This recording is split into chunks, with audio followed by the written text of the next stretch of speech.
petite séquence vidéo au cours de laquelle nous allons tout simplement apprendre à déterminer le minimum d'une fonction sur un intervalle.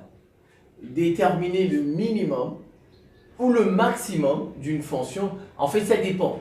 On peut vous demander dans la question de déterminer le minimum, comme on peut vous demander de déterminer le maximum. En fait c'est la même démarche. C'est la même démarche. J'ai pris un exercice où on va déterminer le minimum. Mais sachez que si on vous demande de déterminer le maximum, on fait la même chose. On fait pareil. On étudie la fonction. Donc en fait, on la dérive d'abord. On commence par sa dérivée. On cherche le signe de la dérivée. On fait son tableau de variation. Et à partir de là, on peut donner son minimum ou bien son maximum. Donc c'est ça la méthode. Je reprends. On dérive. On fait le signe de la dérivée, on fait le tableau de variation et à partir de là, on conclut. On conclut. Donc, c'est parti. Ici, on nous dit f est défini sur R par f de x égale 2 cos x sur 2 plus cos x. J'ai pris les fonctions trigonométriques, un peu plus difficiles, mais maintenant, si on vous donne des fonctions numérique très simple là, avec les x seulement, ça c'est gagné. Voilà, j'ai pris une un peu plus complexe. Alors donc ça, on nous dit qu'elle est définie dans R. On nous demande de déterminer le minimum de f sur 0 à 2π. Sur 0 à 2π, on nous a donné un intervalle. Alors qu'est-ce qu'on fait? On dérive. On dérive. J'ai déjà dérivé. f' de x égale moins 4 sinus de x sur 2 plus cos x au carré. Mais ça, c'est les fonctions de la forme u sur v. Regardez. C'est u sur v. Et vous savez très bien, la dérivée de ça, c'est u'v moins uv' sur v carré. Donc, je vous le remontre. Voilà, ici, u, c'est 2 cos x. Si je fais U', ça me fait moins 2 sinus de x. V, c'est le dénominateur 2 plus cos x. Si je fais V', la dérivée de ces 0, donc ça fait moins sin x. Moins sin x. U'v, U'v, moins 2 sinus de x facteur de 2 plus cos x. uv', ça fait moins 2 cos x sin x. Vous voyez? Ah ben voilà, et puis je les mets tous ensemble maintenant. Ça me fait, je fais avec ces règles. Moi j'ai calculé u'v, uv', maintenant je les mets ensemble, ça me fait f', u'v, je vais développer moins 4 sin x, moins 4 sin x, moins 2 cos x sin x, moins 2 cos x sin x. Moins de la formule, dans le moins de la formule, et bien maintenant, avec ce moins, ça devient plus, donc ça fait plus 2 cos x sin x, 2 cos x sin x, le tout, sur v carré c'est le dénominateur, c'est ça. Donc je vais mettre v carré, c'est tout. Alors, maintenant je peux calculer, regardez. Ça et ça vont partir.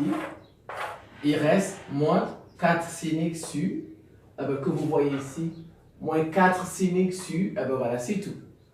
Maintenant, ça c'est la dérivée. Maintenant, je fais le signe de la dérivée. Signe de la dérivée. Pour tout x appartenant à 0, 2π, le dénominateur est positif parce que c'est au carré. 2 plus cos x, le tout au carré, sera positif. Donc le signe de f' est celui du numérateur. Le signe de f' est celui du numérateur. Et maintenant je résous ça. Je résous, ça me fait moins 4 sin x égale à 0. Le moins 4 va partir. Il reste sin x 0 sur moins 4.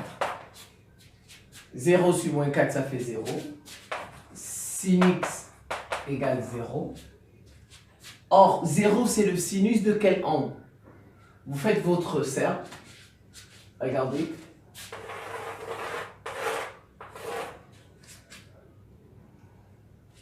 Quand sinus, c'est 0, ça veut dire qu'il n'a pas de sinus. Ça, c'est sin, n'est-ce pas? Ça, c'est cos.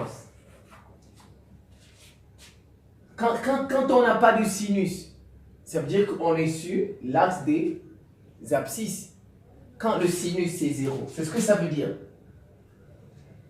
Quel est l'angle dont le sinus vaut 0? Quel est l'angle qui n'a pas de sinus, qui n'a pas d'ordonnée, dont son ordonnée, c'est 0? Ça veut dire qu'il a une abscisse, c'est pi, ici. C'est pi. Donc en fait, c'est ça. Pi, 180 degrés. Quand on est ici, ça veut dire qu'on n'a pas d'ordonnée. Voilà, donc en fait, or, je peux écrire or, 0 égale sinus pi. D'où ça devient sin x égale sin pi.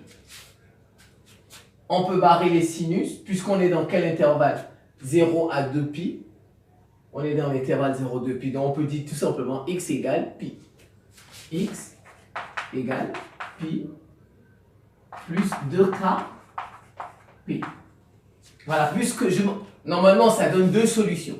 Ça donne deux solutions. Les équations trigonométriques donnent le plus souvent deux. Mais déjà, on nous a donné un intervalle de 0 à 2 pi.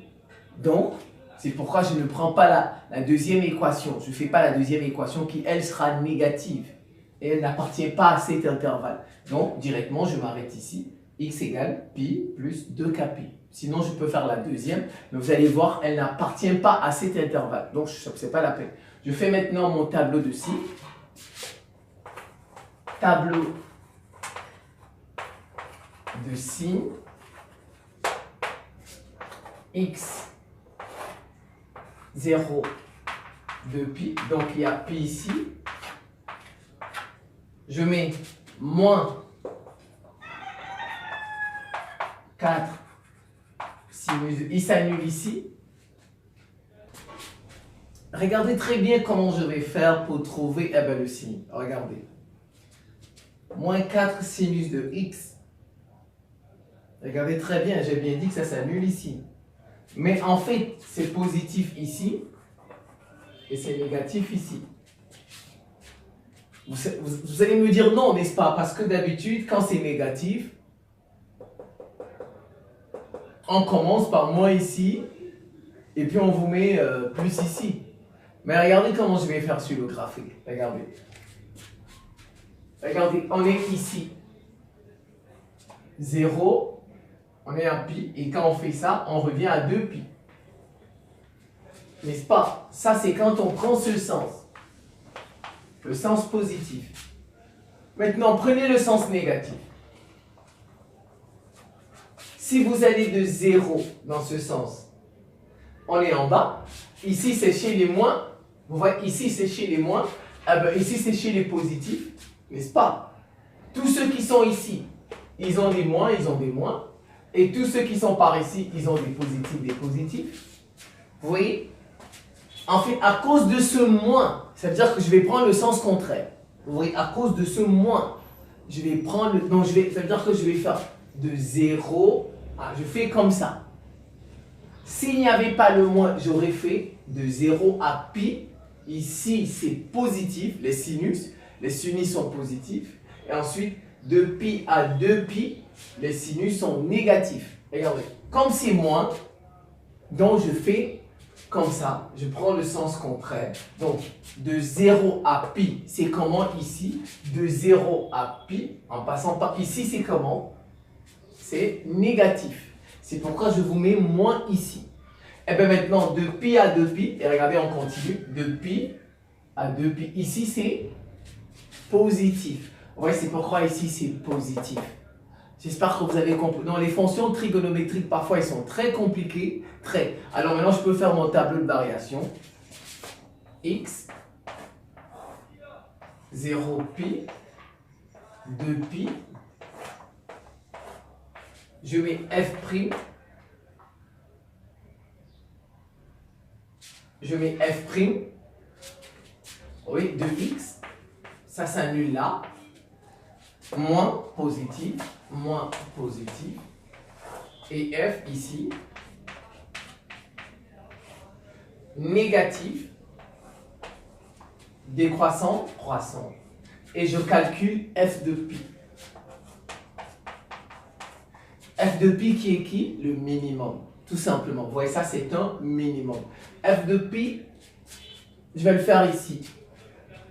Je vais le faire ici. Je vais mettre pi. Je vais mettre pi ici.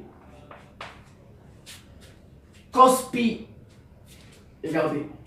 Le cosinus de pi, c'est moins 1. Oui, le cosinus de pi, c'est moins 1. Ici, c'est moins 1. Ici, c'est 1. Ici, c'est moins 1. Ici, c'est 1. Nous sommes dans le cercle trigonométrique. N'oubliez pas, son rayon, c'est 1. Donc ici, c'est cos de pi, c'est moins 1. Donc, cos de pi, c'est moins 1. 2 fois moins 1, ça fait moins 2. Vous voyez? Ça, cos de pi, c'est moins 1. 2 moins 1, ça fait 1. Donc, moins 2 sur, ça fait moins 2. Donc, en fait, ici, c'est moins 2. Donc, f de pi égale moins 2. Le minimum est moins 2. Il est atteint en pi. Le minimum est moins 2 atteint en pi. Voilà comment on fait pour trouver le minimum d'une fonction ou bien le maximum. Ça dépend de l'exercice. Vous dérivez, vous cherchez le signe, vous faites le tableau de variation et puis vous allez trouver. Je vous remercie pour votre attention et à très bientôt.